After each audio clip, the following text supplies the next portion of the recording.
Hello, and welcome to the Wandering Creatives podcast. I'm your host, Allie, and joining me today is Lisi of the Luna Viola shop. Thanks so much for joining me. Yay, I'm so excited. Thank you for having me on the show. I am super excited to have you on. You and I met at a local craft market, the Apex Night Market, which is in Apex, North Carolina, and we're both there occasionally. And that market's on the second Thursday of every month, I think. The second Thursday. Yes, but highly recommend if you're in the North Carolina, Apex, Raleigh area, check out that market. It's pretty dope. Very cute. You might run into us. Maybe. We may be there. We may not. Who knows? But it was kind of funny because we were like set up in a way where we were kind of just like staring at each other over the parking lot. And I kept like looking over and being like, I gotta check out your stuff. It looks super cute. Because I could see like your barrettes and like all this other like resin stuff that you had. And I was like, that shit's cute. I gotta go over there and check it out. And eventually I made my way over to your booth, and as expected, all of your products are freaking adorable. Thank you. Yeah, it's like when you do a vendor market and you like have that connection, you see like another vendor and you're like, oh, that stuff looks really cool. Like maybe I'll get along with them. That's neat. And then you have to find the time to like sneak and run over before someone goes to your booth, or because you don't want to like hinder customers from their booth. But then if you have somebody and but we figured it out. Eventually we got it. That is, yes, all of that. Cause I was just sitting there like I felt like a creep for a little while. Cause I was like just sitting on my stool, like sweating profusely, just like eyeballing your shit from afar. Yeah. You're like, okay, where's the line? I'm like, am I creepy? Or is it just like, I'm admiring their work? Like, where is that? And it was so hot that day. Like it was a night market. Like the market doesn't even start until 5. And it was like, I must've lost like 10 pounds, just like sweating. Yeah. It was so bad. Hot. That was rough. It was, like you kind of mentioned, I was like, I could kind of tell, I was like, I think we have a similar vibe, like from a distance. I was like, you seem pretty cool. And, we like hit it off, and I was like, you know what? I got this podcast coming up. You want to be on it? And here we are. I'm in. That was it. It's I'm extremely excited to have you on and to kind of explore a little bit about how you got started with crafting and what your creative journey has been like. And just chat it up, man. Oh man. So I've always been like creative. Like I've always loved art class and just being around the art room and like that whole environment, like just growing up in school. And when I think I was in 11th grade or so, I took advanced placement art. They did, like the credited courses, and they would go towards college. So I took AP art, and it was very interesting because I would say like 90% of people in the class were like fine art, kind of like mostly drawing, watercolor and painting and that kind of deal, and colored pencil. And I was just like, I like to paint on stuff. And that was really it. And I didn't really know, like I've never been involved in art like in that capacity before. And like throughout high school, I took graphic design class. So I was all like computer stuff and like spray painting and stenciling, like all that stuff. And it was like totally different. And so in that class, I pretty much learned how to turn that stuff up a notch, I guess. Mm-hmm. And that's when I began like painting on records. I remember we had an assignment to do, you had to pick, I forgot what the word was called, but you had to pick like a concentration. That's what it was. You pick like a thing or a theme or whatever. And like, that's your concentration for the semester. And you pick, each of your project has to kind of center back around that arena, so to speak. So I went with like vintage items and stuff. So I ended up stenciling like floppy disks and like corded telephones. And I was like, all right, what better medium than like a vinyl record? Like that's perfect. So that's where I kind of started doing more like the 3D and like the painting and like that kind of stuff. And then from there, it just was like, okay, stenciling and collage and whatever. And, just every minute I had, I was like, all right, painting something, let's do that. I was like, literally have paint on my hand, like covered in paint all the time. And it was great. So that was pretty much, I guess, like the start of that era. But yeah, from there I said, okay, well, let me see if I can cover these guys in like a real high gloss. And then I said, oh, resin exists. And that's where that started. So pretty much it all, I guess, stems from there. you know? So that was high school, you said, right? Yeah. Yeah. Oh my gosh, that's awesome that you I were know. like able to like figure it out so early. It's like I never really thought about it that way. Like I've always been, like I said, I've always been creative. So I never really thought like, oh, when did this kind of happen? Or when did that come about or whatever? Like I just, that's really, if I had to narrow it, that's really when the records kind of came into picture. And then, whenever anybody asked me like, what's one of your favorite things to sell and create? I'm like, it's the record. Like they're so much fun. Like, they're very cathartic. You can make a mess and they look awesome. Yeah, and they don't get thrown out in the trash. That was one of the things when I went over to your booth at first, because I'm really into like K-pop and Korean and Japanese art and stuff, and so I was drawn to your keychains because you had these cute fat little like Samoa, my sumo keychain. And I was like, that's it. I was like, I want a sparkly sumo wrestler keychain. And so I was drawn to that first, and then I went around the corner and I was like, oh shit. I was like, and you had just like all of your records out, and I was like, such a cool and like creative way. And like you said, like records, for the young folk listening. I guess records are kind of coming back around. They're vintage now, I suppose, or whatever. Right. Right. But I don't know. It was fun to see them in that way. As someone that grew up like listening to records, I was like, oh my gosh, that's such a cool way to kind of like have them. It was almost like nostalgic in a way. It was like, oh, you can make art out of this thing that like played such a huge role in your like childhood. Yeah. So I was like, that's really fucking cool. Yeah, well, and like the first time I ever thought of painting on records when I couldn't drive yet. My dad would drive us to school and we were carpooling and we went to go pick up one of my brother's friends, and out on the curb, somebody had this stack of records, like neatly tied up, like a stack of newspapers, like out for dead. And it was like the Beatles and Captain Antonia and Village People, like actual like things that I love music, or else I wouldn't have stayed with them now. And I recognize them even. And I was like, this feels wrong. Like somebody should put these back where they belong. And so I still have a good batch of them, like the ones that I recognize. And my dad was like, oh, okay, keep this one. Don't paint on that one. And so we have some of those still. Like I have a collection, but the other ones I said, all right, let's do something. And that's pretty much what happened. Because, people love them. They're awesome. Mm-hmm. Like the sound is unlike any other. And, some of them, most of the ones I paint on I don't think people will be mad if they go missing. No offense to like German folklore fans or like polka or whatever, but that's like, those are pretty much the ones that you'll find or like really old show tunes. Yeah. I don't think anybody's going to be like, how dare you deface this? That's hilarious. So that's pretty much what happened. And people go to shows and they buy, like, you sell your art, and people sell art like, matted and framed and all this. And I said, well, this is just something else. This is just another vehicle to have art in your home or somewhere else that you didn't buy at like TJ Maxx or somewhere. Yeah. Well, and if you're like a huge music fan, right, you probably have like an appreciation for vinyl. And collect it for sure. Yeah, it's perfect for the music lovers, and it's a fun way to kind of like express that appreciation in like a colorful and pretty, in a different way.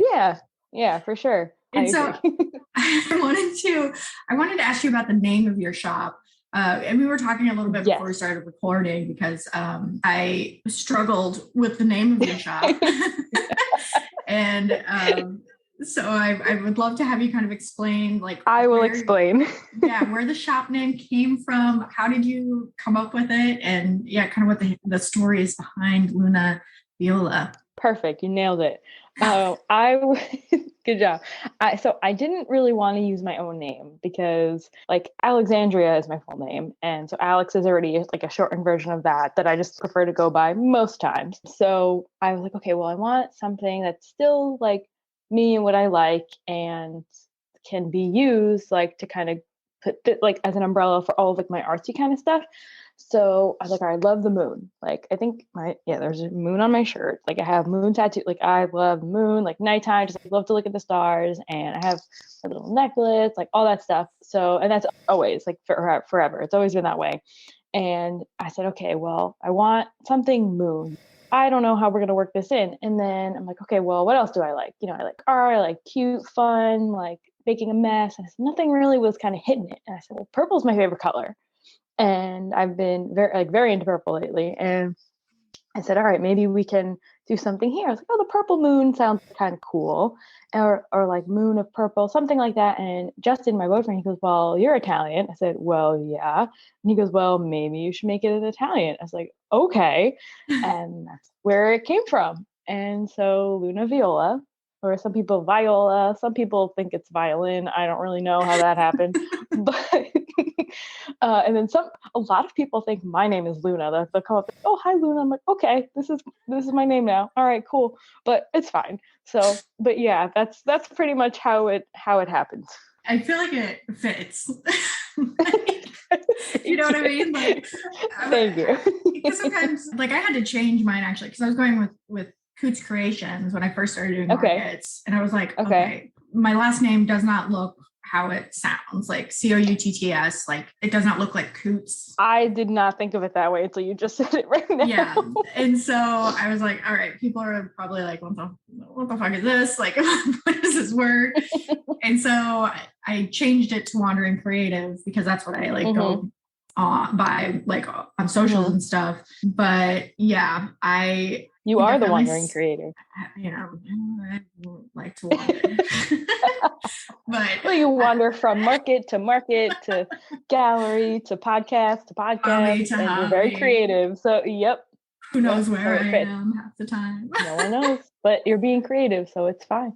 Yeah, but I could definitely see how people think like Luna is your name, because I feel like a lot of makers, like, we stick our names in our names. Yeah. In the name of our shop. And like the business. Yeah. So. But yeah, I really, I like, not that my opinion matters, but I really like Luna Viola, and I feel like it fits you very well. Thank you. Yeah, I struggled for a while. I was like, well, I don't know. Like, and every now and then I'll look back on like my sketchbook or I'm like, what did I think? I was gonna name that my business. Like, I'll go back and like rough drafts of like names and logos, because I made I did everything myself, and so I was looking like, oh, what was I thinking? That was garbage. But eventually we got to where we are, and I like it, and it fits, and I get like weird. I get weird about that stuff. I'm like, oh, I don't like it. I want to change it. Like, and you get paralyzed because you have so many choices, and you could take it like so many different ways. But I said, no, this is good. It felt right. It fits, and that's it. Yeah. And if you change it, you got to redo everything. I know. I already ordered like all my business cards. Oh, I can't change it now. Yeah. I already own the domain. Oh man. You're in. You're in. I'm in. Locked in. That's it. This episode of the Wandering Creatives podcast is sponsored by Coots Creations, branding and marketing for creatives by creatives. Coots Creations serves small businesses, entrepreneurs, and creatives throughout the country with branding, marketing, and social media management. We accomplish this by creating unique graphics, a cohesive visual brand, and content that tells your brand's story and builds trust with your customers. Visit cootscreations.com and book your free consultation today. We talked about this a little bit, but you have always been creative and like interested in art from an early age. Did you ever have like a moment where, I say this in quotations, like real life kind of like got in the way of your creativity and like killed the passion a little bit? Yeah, I mean, I think even so, like now that I have a business, like that doesn't even mean that it doesn't. Like it still does. I don't think that it's something that even would ever go away, like you just have to learn how to deal and like really just prioritize things. And if it's going to be your business, like you have to kind of put that first, or else you will have no money and you'll fail, and that's it. But yeah, I mean, definitely going through, like I mentioned before, like when I was in the AP class, a lot of it was like, other people were doing these crazy drawings of like, I don't know, a horse or a street or whatever, like these crazy color pencil, all this kind of stuff. And then you kind of compare and you're like, oh wow, like maybe I shouldn't do this anymore, like I'm not. But then you have to kind of realize like, okay, well my style is different and like it's good for other things. That still doesn't mean, so that's part of real life to kind of kick you sometimes. But And even when I was going through school, like I studied psychology, and then I studied like music business, entertainment law, like that kind of thing. And I kept trying to think like, no, you got to get like a real job and you got to go and do whatever you're supposed to do. And it's like, well, I never knew what I really wanted to do. I still don't like, if you like when I was a kid, I wanted to be like, my mom tells me, I'd always say like, I love science, like archaeologist or like, I don't know, geologist, like something like that. And, I'm not, obviously. And so like, when you're a kid, you think like, oh, all this stuff. And so I don't know. Yes and no. It always kind of got in the, Yes. Does that make sense? It does. I am that kid that actually became an archaeologist. Look at you. This is why we're friends. And did archaeology for a number of years before my body was like, no more. You're too old for this, kid. So I had to quit. But yeah, I definitely, it was, it was fun. It was really fun, actually, when I did it. I'm going to have to talk to you about that because that is cool. Yes. I got stories. Like, not Indiana Jones level stories, but I got stories. But cool enough. I mean, like, I always love rocks. Like, I literally am staring. I have a shelf full of like rocks I've found and crystals and all that kind of stuff. And, I think of it more as like something that I like and I enjoy. So that way I can channel it into my art and like in my business now too. And like now I'm like every day I'm finding like a new way to kind of do that. So even though it had gotten in the way once or twice, maybe not archaeology, but like other occupations and like projections from other people, because other people are like, oh, you can't do that. Or, you're going to have to get your master's because no one's going to hire you if you just have your bachelor's. And do you know how many freaking people told me that? Family members told me that. And I remember I was just like, really? I got to go back to school. God damn it. All right. And I go back to school and I was like, all right, well, at least I'll study this because I like this. And because I went back I have my master's in art therapy and because I have an art and a psychology degree. So I said, okay, well, if these two got together, it would be this. Yeah. And that's pretty much exactly what it is. And I psychology is a soft science. So I love that kind of stuff all the time. People are like, oh, you gotta do this. Like you can do that second. It's like, but I don't wanna. So I'm not gonna. And that's what happened. I'm just gonna make art. And then this art therapy master's will be my backup if I need it. Right. And like I have it. And honestly, I'm very glad to have went because I did learn a lot about how like different mediums can affect different ways and how different people should use different because of whatever reasons. And so it's a really great like training to have. And I got so much experience, like even just internship wise. Like I did a bunch of geriatric internships. I worked in psychiatric units with children and like convicted adults, like all this different stuff. And it's very helpful. I'm glad that I did it. It was a very, very, very big learning experience. And I made some great friends too, and references and just connections. But I mean, I don't know if I would have been here if I hadn't gone either way. Yeah, it's taken me until like probably the last 3 years really to like tap back into my creativity and be like, it's okay to like this. I can make this a career. Like I don't have to have a corporate job. I can do art. It's okay. It's like, I just think if people have not done it, like, I mean, I just think about I have such a big family and they have, I'm a very family focused person. So obviously we're very far away now because we live here, but, like growing up and just even now, they would always, like they've never done this kind of thing. Like, start your own. I mean, my dad has his own business. He does construction. My mom is a hairdresser. So both of them have entrepreneurial spirit too, which is great. And I think that's where I get a lot of that from. So thank you, Mom and Dad, for that. But it's something that's not, I guess, like ordinary, and it's not like a typical thing to have somebody do. So people are scared, and I get it because it comes from a place of like, okay, I'm not scared that you're going to fail, but like, I'm scared because I want to see you succeed. And I get it. I'm scared too. Like, I don't know what the heck's going to happen. I have no idea. Nobody really could, but I think it's just that idea of breaking the cycle and thinking that you have to work a 9 to 5 to be a successful person is really annoying. I just started in December. Like I haven't even been in business for a year yet. And I've just learned so much and done so much cool stuff, met cool people like you. Like, I've made more fun connections and done more like networking at all of these markets. And, I did a market and now I'm going to be teaching an art class in March. Like I met somebody at a market and now I'm on a podcast. Like I'm doing all these cool things that I never would have done if I had a 9 to 5, and it's hard for people to believe it, but like I consider myself very introverted but like, I feel like you can relate to this just because of what I'm getting from you is you're very introverted, but then when you're in your like place, like a market or on your project, like you can be that extroverted version, but most of the time, like I can be very introverted. So I think it's, kind of pushing me in that way too. I feel like a lot of creatives or like makers, especially those of us that do like craft markets, mm-hmm. I imagine we have that moment. I know I do, where I'm like, is it worth it to do a market? Because there are a lot of expenses. Yeah.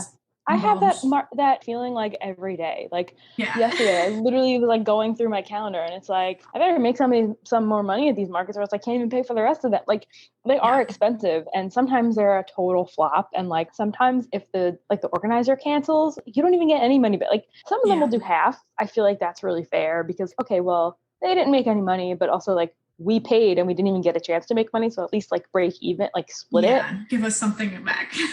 Right. Like, cause you put all this promo into a show that didn't happen, but like, we also didn't get to make any of that money. So now you get to keep all of our money and we get nothing. Like, oh, it sucks. It's so annoying. I get it. It's a loss for us and you, but like, you should at least split it. Yeah. But yes, they are very expensive and a lot of planning goes into them and, coordination and logistics and stuff like that. So it is definitely something to think about, but I don't know. I think they're a lot of fun. I love doing markets. Well, and that's the thing. Like I really enjoy them as well. And it's kind of where I get my like social fix in because I am introverted, but the what you said about networking and being able to meet people and like, that's what I keep telling myself. I'm like, okay, so I may not sell anything or I might not sell a lot, but I'm out there and meeting other makers. I'm talking to people who will maybe go online and buy some of my stuff. Like it's sometimes it's almost more about the connections, the interactions, than the actual 100%. So I'm like, it'll pay off in the long run. Like you just gotta like right. And like I recently started getting, I don't even know what to call it. I'm doing like a retail kind of thing. So I have my stuff in a store and you pay whatever a month and I'm trying to keep tabs on inventory so I know like what I have to bring them. And they're like, oh, okay, well, you haven't sold anything yet. And I'm like, oh, it's been a month. Like sometimes it just takes people to get used to seeing it. Like I feel like people are just so like, what is this? What is new? Is this a scam? What's happening? Is it going to break? And they're out there like, all right, just relax and buy like a hair clip or something. Like, and so it takes time for people to kind of get to know you and what you're all about. And I feel like when they connect with you in like more of a genuine way, they're more likely to not just buy something from you, but also like really enjoy that experience. Mm-hmm. And that's something you really can't get from like online shopping. So that's why I like markets too. I get to talk to people more about what I make and why I make it. And they're like, oh, that's cool. I do this. And I've met so many cool people that I never even knew make stuff. And also too, like when you have a typical like 9 to 5 kind of job, like you're mostly, unless now you're working from home because COVID, but most of the time you're like seeing people every day. You're interacting with people on your commute or like in your office. And I don't know if you can relate to this, but obviously we don't do that. So we don't have those interactions like every day. Half the time I'm gluing hair clips, pouring resin, making something with paint or scheduling social media content or like making social media content or whatever. And it's like, okay, I'm by myself a lot. And, like if Justin's at work or whatever. So like when you do a market, it kind of brings that social factor, I guess, back into it, which is nice to have. You get to, that's what I'm like, I save up my social energy for the market. Yes. And then you have to sleep for like, and then you sleep for like 2 days after because you're like what did I just, yes, I cannot. And the heat makes it so much worse. Like, so, I'm telling you, it's so bad. You'll go and you'll be at a market and you get home and you're like, who am I? What just happened? Yeah. And it where am I? You feel like you've been like out for like days, like you've been working for days and you're like, oh God.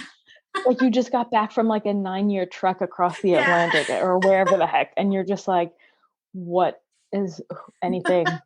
What is time? I got to recharge.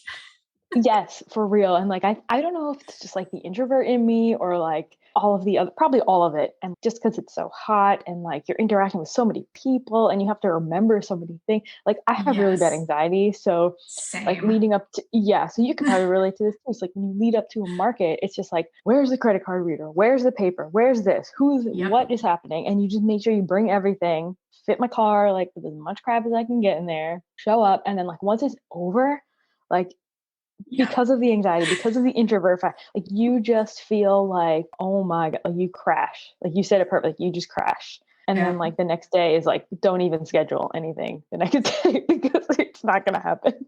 I did 2 markets in 1 week and I literally thought I was going to die.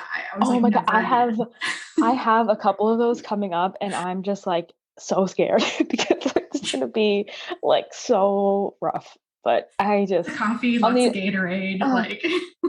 Oh, and that's not like, I know we talked about that briefly, like at our market a couple weeks ago, but like, you're just so anxious and even just like busy. You don't really have time to eat anything. Yeah. You cannot eat at a market. It's like impossible. Because if it's too messy, then you got to keep it in your hand. And then someone sees you like scarfing down like chicken wing and you're just like, I don't want to buy anything. They're a mess. And like, it's just, there's no good combination of things. Like you go like 9 hours of like, the market might only be like 4 hours long or whatever. Right. Or 3 you gotta hours. Set everything up. And then you're there. Like, who knows to travel? Like it.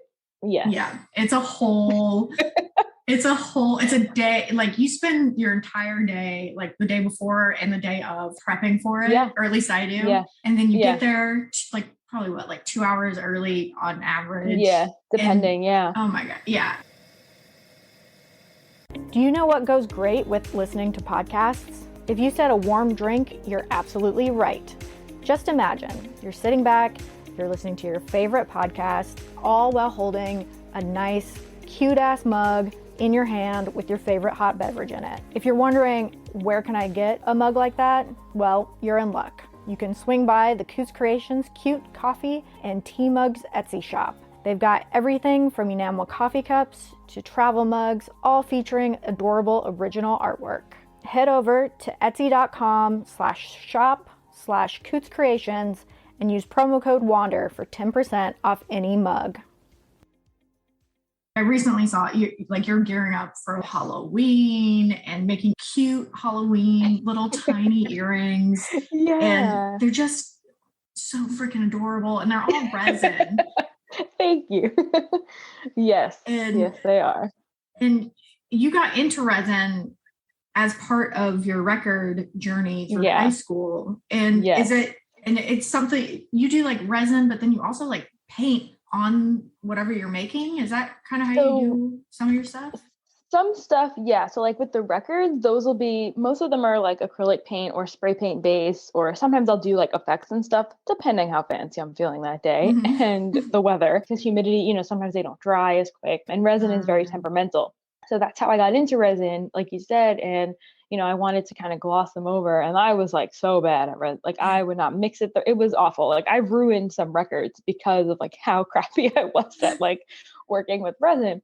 But I would like to say that I'm a lot better at it now. And, some of the stuff that I'll do, like the Halloween earrings, for example, like I do little ghosts and the pumpkins, all that stuff. So when I mix resin, you mix it like till it's, properly the full 3 to 5 minutes. And then I add, depending on what I'm making, I have all different kinds of pigments. You can use liquid, mica powder, tons of glitter. We use tons of glitter over here. Acrylic paint, but they all do things to the resin. So depending on what you use, like acrylic paint makes it kind of like as if you were pulling taffy or gum. It makes it really sticky if you use a lot of acrylic paint in your resin. At least the brand that I use. Yeah, like I use like Michael's resins most of the time. And so acrylic paint just has that effect on it. Whereas like liquid pigments sometimes will give you a little bit more, I guess like pot time, because once you mix resin, you have a set time to work with it, and then it starts to cure, and it's basically not even workable anymore, and it's not worth your time. So I'll use liquid pigments if I want to get like an extra minute or two out of it. Like sometimes I'll just add more, because they're basically like adding water. But it's not water, it's chemical, whatever. So so like those I'll add for like the earrings, for example.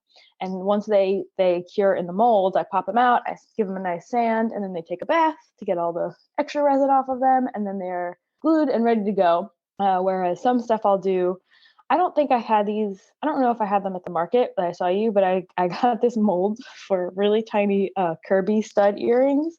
You And did. Yeah, I think you did. Yeah. Okay, that might have been like the first market I had. Because I remember looking at them and I was like, oh my God. I love Kirby, and it's an etched mold. So it'll have, when the mold maker, I got it from Etsy. I forget which shop I get it from. I freaking buy them all the time. But it means it has like the scoring on the silicone. So that way, when you pull your resin out of it, it has like those details already etched in it, which is nice because, right, like they're already there. Even if I poured any color, you could pop Kirby out and you still have all those details. So if it's an etched mold, you take acrylic paint and you like just saturate the whole thing, the resin piece. And then once it's all dry, you wipe it off with like a damp towel. I've seen people use Windex or whatever, and it will come off of the clean, like the smooth part, but on the etched part, you'll just have paint. So instead of taking a paintbrush and going in, because they're tiny, you've seen them, like they're really small, like so small. Yeah. So if it's etched, I'll do paint on top of it, or like those trays, I'll put the stickers on and then do resin over it, like depending on what I'm making. But for the most part, I'll color the resin. But yeah, it depends. Oh, I did not realize that's the etching was how, because I thought it was just like all like a little paintbrush. But yeah, that makes so much more sense. Yeah, it depends on the mold too. If you just have a plain mold, like no etching, like it's all smooth, like you could go in and paint. Some people paint the mold before they put resin. So that way when you pull it, it's like already patterned and it's kind of set in the resin. Whereas if you paint, with the exception of like the earrings, because they're meant to have that like texture, that scored texture on them, I think it looks nice.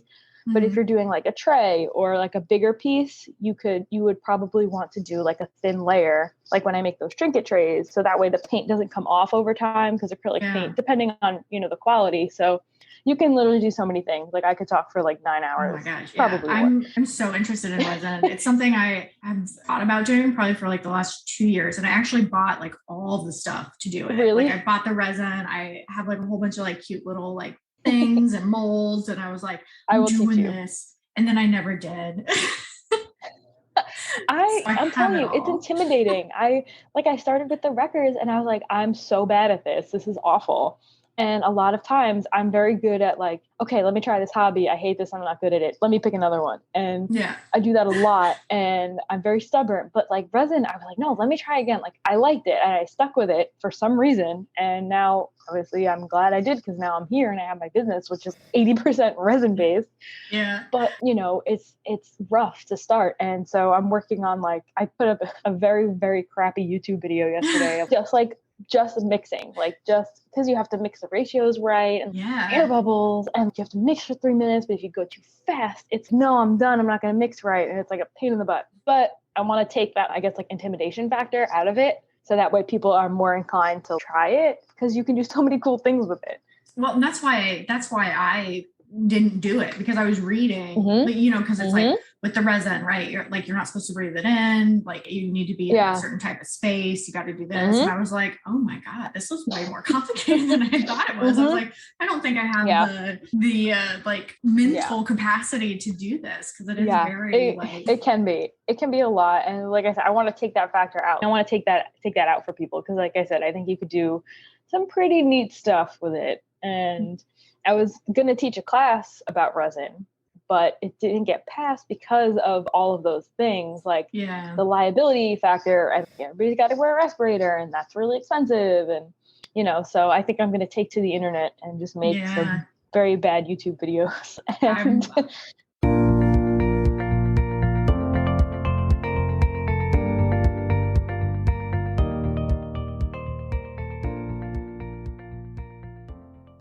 So before we fully wrap up, I want to know, what's one of your favorite things that you make? Well, I know, I love records, my little babies. They're so cute, because I feel like the resin is great. And honestly, I could put the same, I guess, fillers in, or glitter or whatever in each piece. And technically they would be totally unique because of the way the glitter falls or whatever, but they look identical enough to where if you and I bought the same clip, we would look like we were wearing the same one. Yeah. But with the records, I can use the same exact colors and do the same technique, but they would still look totally different. And that's what I really like about them. And it's like the resin, like obviously I do all of it. Like I make it, I pour it, I sand it, I glue it, all that stuff. And even though I do that with the records too, like I feel like there's more of me like in the records as like a piece of artwork than the hair clips, even though they are cute and little pieces of art as well. I'm not dissing them. I love them. They're all like staring at me like, what'd you do? What'd you say about us? But how dare you? Yeah, but they're definitely, I would say the records for sure. Them being a little more personal in a way then. Yeah. And it's cool too, because a lot of people, like probably the number one thing that people say to me, like when they, any market, doesn't matter, or like whatever, wherever it is, and they'll come up and I just have them, like, how I put them in these like big racks, and people will say, what are those? And I'll say, flip it over. And they'll take one and they're like, oh my gosh, like that's so cool. Cause you could pretty much see the other side, depending how messy I was that day, relatively clearly. And you can see which track is on that side. You could see the artist and the name, and even like, it'll say like RCA or whatever record company. And so I think it's also, I like seeing other people's reactions about it too, which is really neat. And then they're like, what do I do with this? I'm like, hang it on your wall, figure it out. I don't know. Make it nice. And so art. I think and I think I like people's reactions too, which I think is why I like the record so much, which is really neat. But yeah, I would say that. I don't know, I love making so much stuff, so it's like hard to narrow it. Is there anything that you're currently working on that you'd like to share? Like workshops or classes or any markets that you got coming up? So many things. Okay, so I have, like I said before, I'm going to be doing based on the records from somebody I met. This really cool girl I met at a market.